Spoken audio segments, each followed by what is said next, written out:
12 monsters, 8 explorable dungeons, 4 battle classes, and over 20,000 lines of code, I wrote my own 8-bit RPG for the Game Boy Color featuring monsters from the D&D Monster Manual, and in this episode, I'm gonna show you how I did it. The premise is that you're an adventurer who's been locked in a dungeon, and you can't escape until you beat a series of floor bosses, each of which were lifted from the pages of the 2nd edition Dungeons & Dragons Monster Manual. As you explore the dungeon, you'll run into random encounters, solve puzzles, level up, and gain new abilities, with each floor getting a little more complex than the last. I knew this was going to be a pretty massive project, so I set aside a couple of months to work on it. Now, when it came to the coding, I was pretty sure I could get the job done, but when it came to the pixel art for all the monsters, I wasn't so sure on that one. So I found an artist that I'd worked with before on Fiverr. He was stoked to work on the project, and we were off to the races. Shout out to my supporters on Patreon. They paid for all of this amazing pixel art. Okay, with a general idea of what I was making and an asset pipeline established, I was ready to get coding. I could have used a game maker tool like GB Studio, but I was kind of stoked to work on my own game engine, so I decided to write the whole thing using C. There's a great tool called GBDK that combines a compiler with some libraries and a ton of examples that make it easy to get started with Game Boy programming. From a bird's eye view, the game's code is split into 2 major subsystems, one that handles the map and exploration, and another one to handle the first-person JRPG battles. And all of this code sat atop something called the core game engine, which sounds amazing, but it's actually kind of boring. Just like with modern games, retro games have a lot of assets, and the core game engine is primarily responsible for loading those assets into the system's working or video memory. It also handles the overall flow of the game's execution by swapping to different banks to run subsystem-specific code. For instance, in my game, most of the map code lives on bank 2, so that bank needs to be active in order for the map system to operate. Speaking of the map system, let's see how that works. Floor maps are broken down into 2 pieces, a tile map that defines the structure and shape of things, and a set of scripts and tables that define what's actually in the level. I created the tile maps using a program called Tile Map Studio, which is particularly suited to Game Boy development. The tiles it refers to are tiny 8x8 pixel images that form the basis for all graphics on the system. You store these tiles in the Game Boy's video memory and then compose them to create the game's background and foreground graphics. To make things easier, for backgrounds, you'll often store a grid of tile IDs directly in the ROM as a list of bytes called a tile map. Tile Map Studio lets you make these tile maps visually, then save them as binary data, which you can easily shove into your ROM and load at runtime. And this is the normal way that you use the program. You create a mock tile set that represents how you expect the data to be loaded at runtime, and then draw each individual tile. But in my game, and many games, this is overkill because background tiles are always drawn in groups of 4. Put another way, my game uses a 16x16 pixel grid instead of an 8x8, meaning I don't have to draw each individual tile. Instead, I use a mock tile set to denote the core level blocks, things like walls, doors, decorations, and so on. Then, at runtime, instead of directly drawing each tile map, I expand each tile into a 16x16 pixel block of graphics. A cool side effect of using this approach is that I actually have to use 4 times less data to store each of the blocks, meaning I can store some game information in the remaining 2 bits. Originally, I limited maps to only use 16x16 of these blocks, but it felt really limited. So I decided to scrap the approach and did something that's kind of like stream loading. This is a really common pattern in 8-bit games, with the idea being to load the tiles on the leading edge as the player moves in a particular direction. For my game, the implementation was pretty simple. Since the player takes 16 frames to move from block to block, all I had to do was render a block for each frame, and by the time I was done, I will have rendered the entire leading edge. And this worked great, until I ran into a pretty serious problem. So the scripts for each of these maps defines a bunch of different game objects. I have things like chests, doors, sconces that you can light, so on and so forth. When I was first programming the game, I didn't have many of these objects, but towards the end, I ended up with 7 distinct objects, some of which could have arbitrarily long lists of items. Now, when I was pre-computing all of the data for the leading edge, I had to go through all of these lists one by one to figure out if there was a game object at that particular point. This is important because if there's a game object that has state at that position, I need to know what that state is. A chest, for instance, if you've already opened it, it needs to be rendered as open instead of its default way, which would be closed. My first approach was to just brute force it. I just searched through all of the items in all the lists until I found an item that was at the same location for the one that I needed to render. This works great if there's only a few game objects, but as the levels grew more complex, it actually got really slow.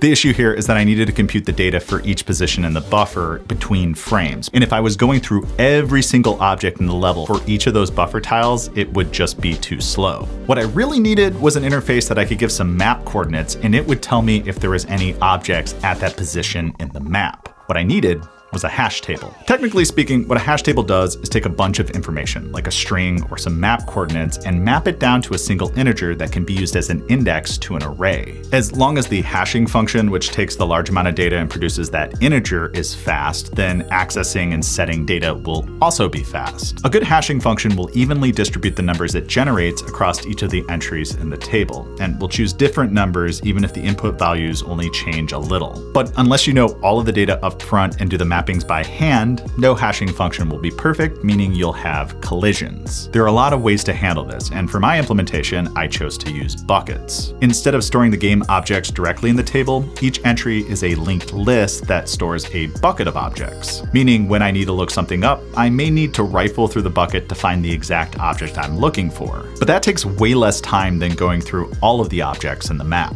The way I ended up using the hash table was to store all of the game objects in it when the map was initialized. Then I could very quickly determine if there was anything at that position in the map when I was doing the game's logic or filling that leading edge buffer. One important note here is that the linked lists I was using as buckets, they require something called dynamic memory allocation. For this, you have a section of the memory called the heap, which is dynamically divvied up as needed when the program is running. A lot of sources online will tell you to avoid doing this when programming for things like the NES or the Game Boy, and for the most part, they're right. The method can be really slow and cause a bunch of weird errors if you don't manually free all the memory that you've allocated. In my case, I've used dynamic memory allocation like this before in C, and since I was only using it in one spot, I was pretty confident that I could clean up after myself. Okay, that's enough about the map system. It's time to battle.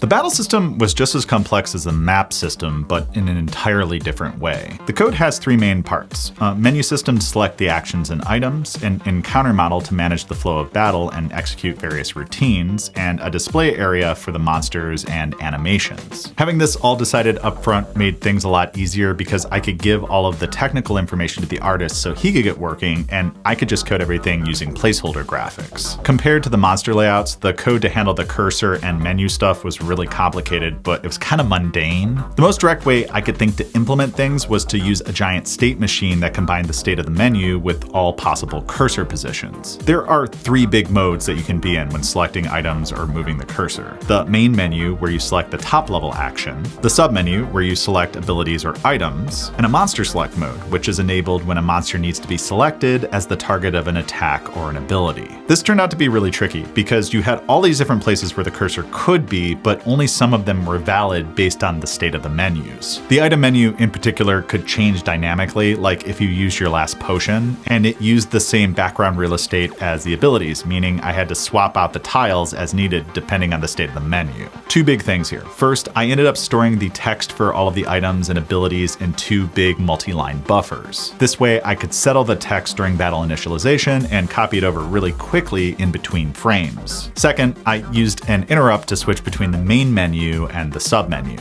The Game Boy lets you set up an interrupt when it reaches a specific scan line as it's rendering the screen, and the service routine it calls can quickly change the scroll position at that scan line, allowing you to do split screen scrolling. For me, this wasn't anything particularly fancy. I just rendered the submenu directly below the main menu in the system's background graphics. Then when my routine is called, if the submenu needs to be displayed, I just shift the screen down a bit. I use almost the exact same trick to shake the screen when the player gets hit by a monster, though in that case, I changed the scroll position between frames to produce the animation. The most complex part of the system has to be the encounter model, which handles the actual mechanics of battle. Stuff like rolling initiative, handling status effects, and running monster AI routines. Originally, the encounter code was wrapped up with the battle menus, the graphics, and the main state machine, which meant everything was kind of a nightmare. I'd fallen into a really common trap in programming. Sometimes the best way to proceed is to do things directly, but at a certain point of complexity, you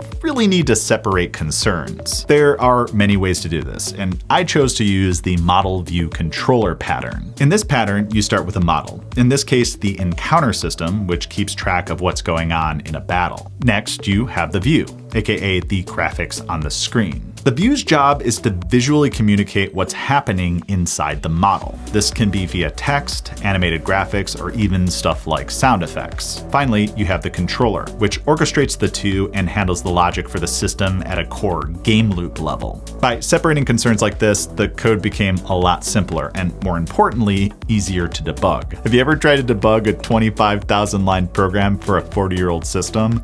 I have. It's not great. In addition to the big three, I also had to code some auxiliary things to get the whole system working. The first was the stats model, which holds all the math and tables for the game. Things like how much HP you have at a given level, or the base damage for a monster attack. For this, I defined all the numbers in a series of spreadsheets that I then exported and compiled into C code using a simple script. Alongside the tables, I also built out a small library of helper functions that could be called to calculate things like hit and damage rolls. The second auxiliary system I had to write handles all of the battle text and animations. Originally, I was going to have all these really cool sprite-based effect animations and have different ones for each ability and attack, but that takes a lot of art assets, animation programming, and more importantly, a bunch of time. I did add some simple things like sound effects, shaking the screen, and some fade outs for when you kill monsters. It wasn't really all that much, but it did add a lot to the overall feel of the game. This project was massive, and this video only scratched the surface on all the things I actually did. Even beyond the things that I did, there's a ton of stuff that I wish I could have done, like save files and a cinematic narration system. If you want to go poking around and take a stab at implementing some of these,